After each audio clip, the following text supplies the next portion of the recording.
करोतु कल्याणम् आरोग्यं धनसम्पदः लक्ष्मीः कौस्तुभपारिजातकसुरा धन्वन्तरिश्चन्द्रमा।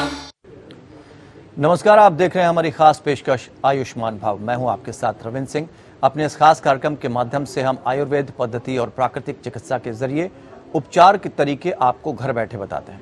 हम आज बात करेंगे पेट की बीमारियों की और उनके प्राकृतिक उपचार की। लगभग 2000 साल पहले यूनानी चिकित्सक हिप्पोक्रेट्स ने कहा था, समस्या बीमारियों का जन्म पेट खराब होने से ही होता है। हिप्पोक्रेट्स की कही हुई बात आज भी उतनी ही प्रासंगिक दिखाई देती है। नेचुरोपैथी यानी प्राकृतिक उपचार का आधार पंच तत्व है। आकाश, जल, अग्नि, वायु और पृथ्वी को आधार मानकर चिकित्सा की जाती है। इस चिकित्सा पद्धति में पूरी तरह से प्रकृति में मिलने वाली चीजों का इस्तेमाल किया जाता है। पेट की अपच सभी तरह की बीमारियों को निमंत्रण देती है और शरीर में बहुत सी समस्याओं का कारण भी बनती है। आज के आधुनिक जीवन शैली में पाचन क्रिया प्रभावित होना आम समस्या बन गई है, जिसका नतीजा स्वास्थ्य संबंधी परेशानियों के रूप में हमारे सामने आता है। प्राकृतिक उपचार से पेट की बीमारियों का जड़ से इलाज संभव हो पाता है। पाचन क्रिया प्रभावित होने का प्रमुख कारण हमारी आधुनिक जीवन शैली है। जंक फूड की बात करें या हम और तरह के खानों की बात करें, बड़ी दिक्कत आ जाती है। तला भुना भोजन, कोल्ड ड्रिंक, चाय, कॉफी, अत्यधिक सेवन, देर रात को भोजन कर तुरंत सो जाना, रात में अधिक जागना, देर तक बैठकर काम करना, शारीरिक व्यायाम न करना, शारीरिक पाचन क्रिया खराब होने के प्रमुख कारण। ये तो थी पेट की समस्याओं से जुड़ी बुनियादी जानकारी। हमारे साथ चर्चा के लिए मौजूद हैं बेहद खास मेहमान, वरिष्ठ प्राकृतिक चिकित्सा विशेषज्ञ डॉक्टर राजेश कुमार सिंह जी। सर, बहुत बहुत स्वागत है। सबसे पहले हम डॉक्टर राजेश कुमार सिंह का परिचय अपने दर्शकों से करवाते हैं। डॉक्टर राजेश कुमार सिंह जाने माने प्राकृतिक चिकित्सक हैं। वर्तमान में आप Indian naturopathy and yoga graduates medical association के नेशनल वाइस प्रेसिडेंट हैं। समाति वेलबींग सेंटर समेत कई वेलनेस कंपनियों के निदेशक भी आप रहे हैं। 2019 में आयोजित पहले वर्ल्ड असेंबली ऑन आयुर्वेदा को आयोजित करने में आपने अहम भूमिका निभाई थी। डॉक्टर राजेश कुमार सिंह आयुष मंत्रालय से भी जुड़े रहे। आप national board for promotion and development of yoga and naturopathy के सदस्य रहे हैं। International congress on naturopathic medicine के आप मेंबर एग्जीक्यूटिव ऑर्गेनाइजिंग कमेटी रहे हैं। आपने Rajiv Gandhi university of health sciences Bangalore से bachelor of naturopathy and yogic sciences की डिग्री ली है। आपने कई किताबें भी लिखी हैं। Who is who, yoga and naturopathy medicine India का भी संकलन आपने किया है। आप कई संस्थाओं में बतौर सलाहकार काम कर चुके हैं। ये तो था डॉक्टर राजेश कुमार सिंह का परिचय। अगर आप भी पेट की समस्याओं से पीड़ित हैं और कोई सवाल करना चाहते हैं तो आप हमारे साथ इस कार्यक्रम में हिस्सा ले सकते हैं। फ़ोन लाइन्स खुल चुकी हैं। हमारा फ़ोन नंबर आप फटाफट नोट कर लीजिए, 01206127 01206127 इन नंबरों पर आप हमसे संपर्क कर सकते हैं। तो चलिए हम समझने की कोशिश करते हैं। डॉक्टर साहब से राय लीजिए आप, और कोई भी अगर आपकी पेट की बीमारियों से संबंधित समस्या है तो आप हमें कॉल कर सकते हैं। करोतु कल्याणम् आरोग्यं धनसम्पदः लक्ष्मीः कौस्तुभपारिजातकसुरा धन्वन्तरिश्चन्द्रमा। तो चलिए शुरुआत करते हैं और सबसे पहले समझते हैं कि आखिर प्राकृतिक चिकित्सा के मुताबिक पेट की जो बीमारियां हैं उनके मूल कारण क्या हैं। डॉक्टर साहब आपसे समझना चाहेंगे। जैसा कि आपने कहा कि जो पेट की बीमारियां हैं वो हमारे खान पान, रहन सहन से बहुत ज़्यादा प्रभावित होती है। जैसे कि आप कितने बजे खाते हैं, कितनी बार खाते हैं, कितना खाते हैं, और दो खाने के बीच का गैप कितना है, जो आपका उपवास है उसका एक रूटीन क्या है। जैसे कि 24 घंटे में आप कितने घंटे नहीं खाते हैं, या सप्ताह में क्या, जब आपको पेट की समस्याएं होती हैं तो क्या आप अपने खाने को रोकते हैं। तो अगर आप ऐसा करते हैं तो पेट की समस्याएं स्वयं में ही उनका समाधान निकलना शुरू हो जाता है।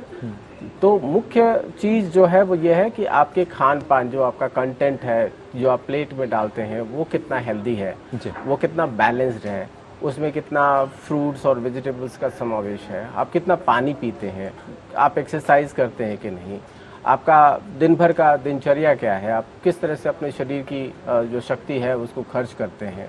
अगर मान लीजिए आपका डेस्क जॉब है तो इसका मतलब ये है कि आपके खान पान में बहुत ज़्यादा कैलोरी की ज़रूरत नहीं है।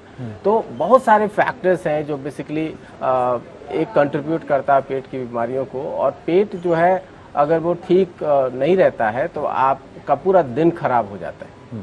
ठीक बात है। वैसे तो डॉक्टर साहब देखा जाए कि कई तरह की पेट की बीमारियां होती हैं, लेकिन अगर हम बीमारियों के बुनियादी लक्षण की बात करें तो उन लक्षणों को भी आपसे समझना चाहेंगे। सबसे पहले तो जो आपकी पाचन प्रणाली है वो 3 मुख्य भागों में हम उसको देख सकते हैं। सबसे पहली जो सबसे ऊपर वाला भाग है उसको हम स्टमक कहते हैं, और उनकी बीमारियों को हम मुख्य रूप से गैस्ट्रिक डिसऑर्डर्स कहते हैं। अब उसमें जो सबसे ज़्यादा कॉमन है वो है हाइपर एसिडिटी, जिसमें आपका जो अम्ल है आपकी बॉडी के अंदर जो एसिड बनने की कैपेसिटी है वो बढ़ जाती है, थोड़ा सा ज़्यादा बनाने लगती है। या दूसरे केस में हाइपो एसिडिटी होती है जिसमें अपच की समस्या होती है, बेसिकली आपकी बॉडी बहुत कम एसिड बनाती है। तो हाइपो एसिडिटी और हाइपो एसिडिटी से मिलकर बेसिकली कुछ और कंडीशन जैसे कि गैस्ट्राइटिस जिसको हम बोलते हैं, जिससे कि स्टमक के अंदर की जो झिल्ली होती है वो डैमेज होने लगती है, या उसमें अल्सर्स हो सकते हैं जिसको हम गैस्ट्रिक अल्सर कहते हैं। तो ये सब, या आपको ऊपर की तरफ खट्टी ढकारें आना, या गले में या छाती में जलन महसूस होना, तो ये सब जो है पेट के सबसे ऊपरी हिस्से आमाशय या जिसको हम गैस्ट्रिक ब्लैडर बोलते हैं उसकी समस्याएं हैं। उसके बाद उसके नीचे जब चलते हैं तो हम देखते हैं कि जो है हमारी जो छोटी आंतें हैं स्मॉल इंटेस्टाइन्स, वहां पर एब्जॉर्प्शन की दिक्कत हो सकती है या बैक्टीरियल ओवरग्रोथ हो सकता है, जिसकी वजह से आपको ब्लोटिंग, बर्पिंग, गैस की समस्या बहुत आपको अनकंफर्टेबल बनाता है। तो स्मॉल इंटेस्टाइन की जो समस्याएं हैं उसमें इन ऑटो इम्यून डिसऑर्डर्स भी हैं। आपने नाम सुना होगा, एक बहुत बड़ी प्रॉब्लम है जिसका नाम है लीकी गट सिंड्रोम, जिसकी वजह से जो है आपकी स्मॉल इंटेस्टाइन का जो कंटेंट है वो बॉडी के दूसरे पार्ट्स में जाना शुरू हो जाता है, और आपकी बॉडी अपने ही सेल्स को पहचान नहीं पाती और उसके खिलाफ हो जाती है। तो इससे ऑटो इम्यूनिटी का जन्म होता है। आप अपने ही डिफेंस सिस्टम से घिरे हुए होते हैं और उससे लड़ रहे होते हैं, जैसे कि कैंसर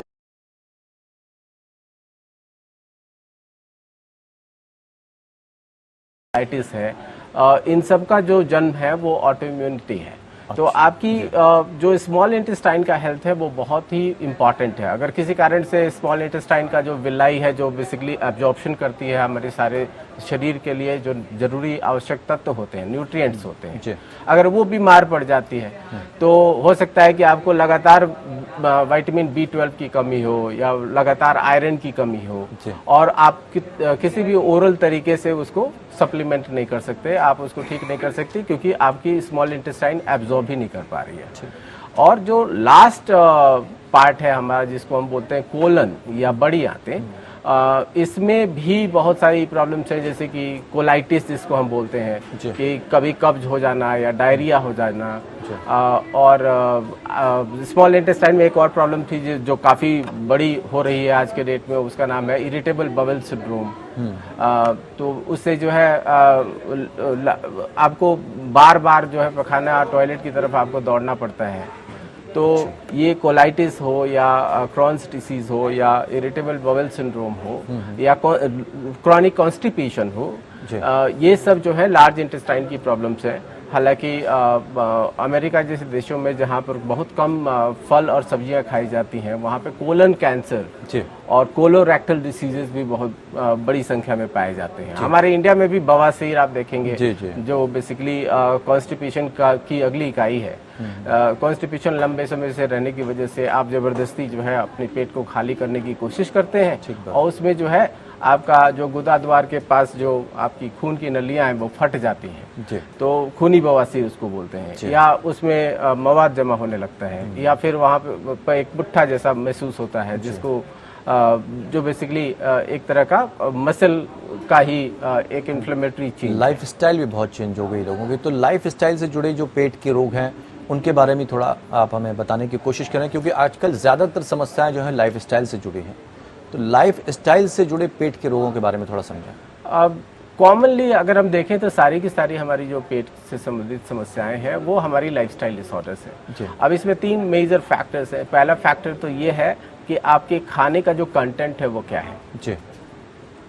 खाना आप क्या खा रहे हैं, आपके शरीर की आवश्यकता क्या है और उसके हिसाब से आप उसको जो सप्लाई चाहिए वो आप दे रहे हैं कि नहीं। तो नंबर 1 तो ये बात है। उसी तरह से उसी का एक छोटा भाग है कि खाने का रूटीन क्या है, क्या जब भी आपके सामने प्लेट होता है तब आप खाना शुरू कर देते हैं या आपके खाने का समय होता है बिल्कुल तब आप खा रहे होते हैं। तो ये बहुत जरूरी चीज है हमें समझना कि आपके खाने का समय आप जितना फिक्स करते जाएंगे, उसको नियमित करते जाएंगे, उतनी आपकी पाचन प्रणाली और बहुत बढ़िया से काम करेगी। उसी तरह से जो तीसरा फैक्टर है इसी से रिलेटेड है वो है कि आपके खाने का जो 2 खाने के बीच का इंटरवल है वो है कि नहीं। अगर 2 खाने के बीच में अगर आपने मान लीजिए अभी दूध पिया, उसके तुरंत बाद आपने खाना खा लिया, उसके तुरंत बाद आपने चिप्स खा लिया, उसके तुरंत बाद आपने चाय पी ली, तो आपकी डाइजेस्टिव सिस्टम ने जो एक पूरे सेट ऑफ न्यूट्रिएंट्स को जब डाइजेस्ट कर लेना था और उसके बाद उसको स्मॉल इंटेस्टाइन को पास कर देना था और वहां से तो वो बेसिकली वो पूरी प्रक्रिया हो ही नहीं पा रही है। ठीक बात। जैसे आप फ्रूट्स खाते हैं तो फ्रूट्स के साथ आप ऑमलेट अगर खा रहे हैं तो इसमें दिक्कत क्या है कि ऑमलेट जो है हेवीली प्रोटीन और फैट है, उसका डाइजेशन की प्रक्रिया अलग है और फ्रूट्स जो है इजीली डाइजेस्टेबल है, डाइटरी फाइबर्स है या शुगर्स हैं जो आसानी से स्टमक जो है स्मॉल इंटेस्टाइन को पास कर देता है। एक बहुत अच्छी चिकित्सा भी प्रचलित है, मिट्टी चिकित्सा या हम कहते हैं कि मड थेरेपी। क्या होती है ये और पेट की बीमारियों से इसका मतलब कैसे इस्तेमाल करते हैं इसको पेट की बीमारियों में? नेचुरोपैथी का ये एक बहुत ही रूटीन ट्रीटमेंट है जिसमें हम क्या करते हैं कि जो नाभि से नीचे वाला हिस्सा होता है लगभग 10 इंच की चौड़ाई में और पूरी लंबाई में पेट को पूरा कवर करते हुए डायरेक्टली अप्लाई कर सकते हैं हम मड को या फिर उसको एक पट्टी कपड़े के अंदर डाल के लगाते हैं। और हर तरह की मिट्टी होती है या कोई भी मिट्टी? बेसिकली ये कोई खास तरह की मिट्टी नहीं होती है लेकिन साफ सुथरी मिट्टी होती है। अच्छा। और एक ऐसी मिट्टी को चुना जाता है जो बेसिकली पानी को अब्जॉर्ब कर सके और जिसमें बहुत ज्यादा बालू ना हो, वो आपस में पकड़ सके। अच्छा। मेन उसका जो रीजन है मिट्टी का उपयोग करने का वो ये है कि हम कोल्ड टेम्परेचर को आसानी से ट्रांसफर कर देते हैं और उसको आपकी बॉडी रिएक्ट करती है। एक तरह से कोल्ड कंप्रेस है ये। When applied for 20-30 minutes body अपना सर्कुलेशन उस एरिया में बढ़ा देती है। और उससे जो है वहां पे जो भी डैमेज हो रहा होता है, जो भी उसकी परेशानी हो रही होती है, अगर कोई इन्फ्लेमेटरी चेंज वगैरह है तो उसमें भी उसका लाभ मिलता है। अच्छा, प्राकृतिक चिकित्सा की चूंकि हम बात करें तो प्राकृतिक चिकित्सा में उपवास का मतलब क्या महत्व है और अगर हम उपवास करें या कोई भी व्यक्ति उपवास रखता है तो वो कैसे करे, उसका भी कोई तरीका होता है? इसको हम बोलते हैं पीरियोडिक फास्टिंग, मतलब टाइम बाउंड फास्टिंग होता है जिसमें आप तय करते हैं कि कितनी देर तक आप फास्ट करेंगे और कितने अंतराल पे करेंगे। इसके बहुत सारे तरीके हैं और इसमें बहुत सारी चीजें अलाउड हैं। तो उसका जो प्रकार है वो एक जैसे कि है कि क्या आप उपवास के दौरान क्या लेते हैं। तो अधिकतर लोगों के लिए वाटर फास्टिंग बहुत बढ़िया है, केवल पानी लें एक 24 घंटे के लिए ताकि आंतें साफ हो सकें, कि पूरी शरीर जो है आपको जो भी पहले की गंदगी है वो उसमें निकालने में मदद करे और जो चीज आपके पास जरूरत नहीं है जैसे कि फैट है वो खर्च हो सके। So you are not supplying energy, you are only supplying hydration. तो बॉडी में केवल पानी की जरूरत है। 24 घंटे का हम फास्ट करेंगे जब केवल पानी देंगे और अधिकतर लोगों के लिए ये बहुत ही अच्छा है। लेकिन कुछ उपवास के कुछ नियम भी हैं क्या कि पेट की बीमारियां ना हो, इस तरह का कुछ नहीं? ऐसा नहीं है क्योंकि हम लोग उपवास को बहुत ही बड़े रेंज में इस्तेमाल कर रहे हैं और पेट की ही नहीं बल्कि जिसको हम मेटाबॉलिक डिसऑर्डर्स बोलते हैं, जो उसका अगला रेंज है, जैसे कि लिवर की प्रॉब्लम है या डायबिटीज है या थायराइड इश्यूज हैं या ओवरवेट कंडीशन है या बहुत सारे और जैसे कि जो मेटाबॉलिक डिसऑर्डर्स हैं जैसे कि लिपिड प्रोफाइल में अंतर हो गया। तो उन सारे कंडीशंस में फास्टिंग को बहुत ब्यूटीफुली तरीके से यूज किया जाता है। एक बहुत ही करंट रिसर्च वाली साइंस है जो फास्टिंग है और 2016 का जो नोबेल प्राइज है मेडिसिन का वो इंटरमिटेंट फास्टिंग पर खोज करने वाले एक जापानीज साइंटिस्ट डॉक्टर योशिनोरी को मिला है, जिन्होंने ये पता लगाया कि जब बॉडी को लगभग 18 से 20 दिन का फास्ट कराया जाता है साल भर में, तो आपकी बॉडी के अंदर जो बीमार सेल्स होते हैं वो मर जाते हैं और उनको हेल्दी सेल्स खा जाती है। तो हेल्दी सेल्स को का जो न्यूट्रिशन है उसका वो बेटर हो जाता है, और जो बीमार सेल्स पे आपकी बॉडी का लगातार खर्च हो रहा होता है उसको हेल्दी करने के लिए, हेल्दी बनाने के लिए, जो एक बीमार सेल्स को आपकी बॉडी बहुत ज़्यादा अटेंशन दे रही होती है, तो वो खत्म हो जाता है और आपकी बॉडी जो है ज़्यादा हेल्दी हो जाती है, ज़्यादा प्रोडक्टिव हो जाती है सेलुलर लेवल पर।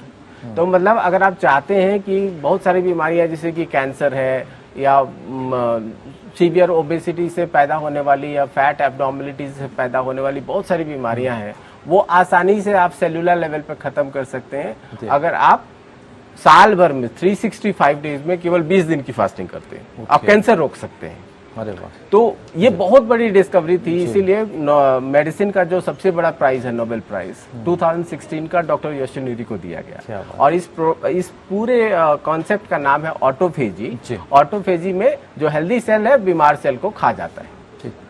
फलाहार और मिताहार, इनके भी कुछ नियम हैं, इनको कैसे समझा जाए? बड़ा सिंपल है, ये समझिए कि फल जो है वो सिंपल शुगर्स हैं और फाइबर्स हैं और सॉल्ट्स हैं, विटामिन्स हैं। मतलब बॉडी को जो चाहिए वो सब कुछ एक फल के अंदर है।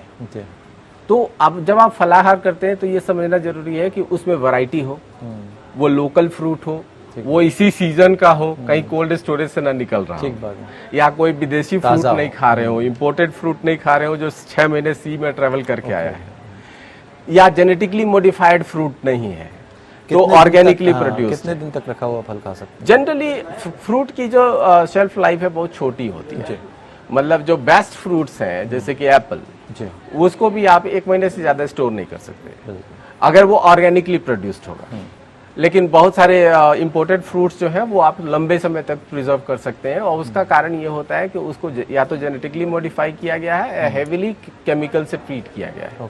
So if you want to get the best benefits of fruit diet, इसका मतलब ये है कि आप लोकल सीजनल फ्रूट्स चुने, और फ्रूट्स में भी वो फ्रूट्स चुने जो थोड़े से खट्टे हो। वो ज्यादा, तो उसकी न्यूट्रिशन वैल्यू बहुत ज्यादा है। ठीक, और ब्लड को भी कहने कहीं हर जगह से बेसिकली आपको डिटॉक्स करने में काफी मदद करे। अपच क्यों डॉक्टर साहब होती है, क्योंकि और इसको दूर कैसे किया जा सकता है? अपच जो है बेसिकली जो डाइजेस्टिव सिस्टम के ऊपर से नीचे तक के सारे रोग हैं सबको अपच कहा जा सकता है। बेसिकली अपच का मतलब ये है कि जो आप खा रहे हैं वो बेसिकली उसका पाचन सही नहीं है, तो पाचन संबंधी सारे रोग बेसिकली अपच है। अब इसमें जैसा कि मैंने आपको पूरे के पूरे डाइजेस्टिव प्रणाली को 3 भागों में बांट के आपको बताया कि जैसे कि पहला पार्ट जो है वो गैस्ट्रिक प्रॉब्लम्स या गैस्ट्राइटिस या गैस्ट्रोइसोफेजियल रिफ्लक्स डिसीज या हाइपर एसिडिटी या हाइपो एसिडिटी, तो ये सारी जो बीमारियां हैं वो आमाशय की बीमारी है, गैस्ट्रिक ब्लैडर की प्रॉब्लम है, जो जहां खाना आपका सबसे पहले जाता है। और उसके बाद जब खाना जो है प्रोटीन जब उसका पाचन हो जाता है तो कार्बोहाइड्रेट और फैट के डाइजेशन के लिए खाना पास ऑन कर दिया जाता है स्मॉल इंटेस्टाइन को। और जब आप स्मॉल इंटेस्टाइन में खाना चला जाता है तो वहां पे आपका जो शुगर ग्रुप है, कार्बोहाइड्रेट्स जिसको हम बोलते हैं, या फैट ग्रुप है, उसका वहां पे पाचन होता है। वहीं से हमारी बॉडी मिनरल्स को भी लेती है, वहीं से बॉडी वाटर एब्जॉर्ब करती है मैक्सिमम, और वहीं से आपकी बॉडी विटामिन्स को भी या तो वहीं पे बनाती है, जैसे कि हमारे गट बैक्टीरिया जो है वो कई तरह का हमारा काम जो कर रहे होते हैं, जैसे कि विटामिन्स बनाना, जैसे कि फैट को प्रोसेस करना। तो ये बेसिकली हमारा स्मॉल इंटेस्टाइन में होता है। और जो लास्ट वाला पार्ट होता है जो इसको हम कोलन बोलते हैं, बड़ी आते, वहां पर जो कब्ज से समस्याएं हैं या डायरिया की प्रॉब्लम है या कोलाइटिस जिसको हम बोलते हैं, बहुत सारी उसमें ऑटोइम्यून डिसीजेस भी हैं, लेकिन कॉमनेस्ट लोग कब्ज समझते हैं, तो वो लार्ज इंटेस्टाइन की प्रॉब्लम है। और कहते हैं कि अगर पेट के रोगों से दूर रहना है तो आपकी आंतों का साफ रखना बहुत जरूरी होता है, तो इसके लिए क्या चीज़ है, क्योंकि कब्ज भी परेशान करता है, ऐसे में प्राकृतिक चिकित्सा के किन क्रियाओं से और कैसे हम आंतों को साफ रख सकते हैं? सबसे आसान बात तो ये है कि हम स्वयं के लाइफ में अगर डाइटरी फाइबर जिसको हम बोलते हैं रेशेदार चीज़ें ज़्यादा खाते हैं जी। और मैदा चीनी जैसी रिफाइंड चीज़ों का कम से कम इस्तेमाल करते हैं तो आपकी कब्ज की समस्या लगभग अधिकतर लोगों को नहीं होगी। हालांकि कुछ लोगों में हम देख रहे हैं कि जिनको वहाँ पे प्रॉब्लम है इसलिए क्योंकि बहुत ज़्यादा बैक्टीरियल ओवर ग्रोथ होने की वजह से जो है आपका जो कंटेंट है स्टूल का वो ड्राई हो जाता है और वो गैसियस फॉर्म में कन्वर्ट होने लगता है और इसके पहले कि वो बाहर निकले। तो कुछ लोगों में ये प्रॉब्लम हो सकती है लेकिन अधिकतर लोगों की जो प्रॉब्लम है वो सिर्फ ज़्यादा फ्रूट्स और वेजिटेबल खाने से ठीक हो सकती है। और ये कैसे समझा जाए कि खाना है अगर हमें तो किस तरह का खान पान रखना चाहिए अपने लिए? समझिए कि जैसे आपका शरीर का काम है, जैसे कि अगर आपके शरीर का काम दिन भर बैठने का है तो आप बहुत ज़्यादा कार्बोहाइड्रेट खाने के हकदार नहीं है। इसका मतलब कि आपको मैदा चावल गेहूं आलू ये सब घटाना चाहिए और आप जो है ज़्यादा से ज़्यादा प्रोटीन खाएं, दालें खाएं, बीन्स खाएं, थोड़ा सा बटर खाएं जो आपकी बॉडी को ज़रूरी है। तो प्रोटीन और फैट पे आप लार्जर सिलेक्शन रखें और कार्बोहाइड्रेट सिलेक्शन को जितना छोटा कर सकते हैं उतना छोटा करें। और संक्षिप्त में ये भी जानना चाहेंगे लाइफ स्टाइल को कैसे बदला जाए? लाइफ स्टाइल बड़ी इंटरेस्टिंग है कि अगर आपके सोने का रूटीन नहीं है तो आपका पूरा लाइफ स्टाइल जो है इधर का उधर हो जाता है। तो सबसे पहले फोकस करिए कि आपके सोने का समय क्या है। सोने का समय जैसे ही आप निर्धारित करते हैं वैसे ही आपका दिन के घंटे बढ़ जाते हैं। नींद पूरी लेनी है। नींद जब पूरी कर लेते हैं तो आपके पास दिन में काफी एनर्जी होती है और काफी घंटे होते हैं। ठीक बात। लेकिन जब नींद पूरी नहीं होती है तो बेसिकली आप बहुत हर चीज में आलसी हो जाते हैं, चीजों को टालना शुरू करते हैं और काफी तकलीफ होती है। बहुत बहुत शुक्रिया डॉक्टर साहब तमाम बेहतरीन जानकारी के लिए। और मुझे लग रहा है दर्शकों को भी इसका फ़ायदा ज़रूर मिलेगा अगर वो प्राकृतिक चिकित्सा से जुड़े हैं। तो हमारी कोशिश भी यही रहती है कि इन कार्यक्रमों के ज़रिए हम आपको स्वस्थ रख सकें। कहते हैं कि स्वस्थ मस्तिष्क में या स्वस्थ शरीर में ही स्वस्थ मस्तिष्क बसता है। तो अगर आप स्वस्थ हैं तो हमारे लिए इससे अच्छी क्या बात है। हमारा देश भी स्वस्थ रहता है। फिलहाल इतना ही। नमस्कार।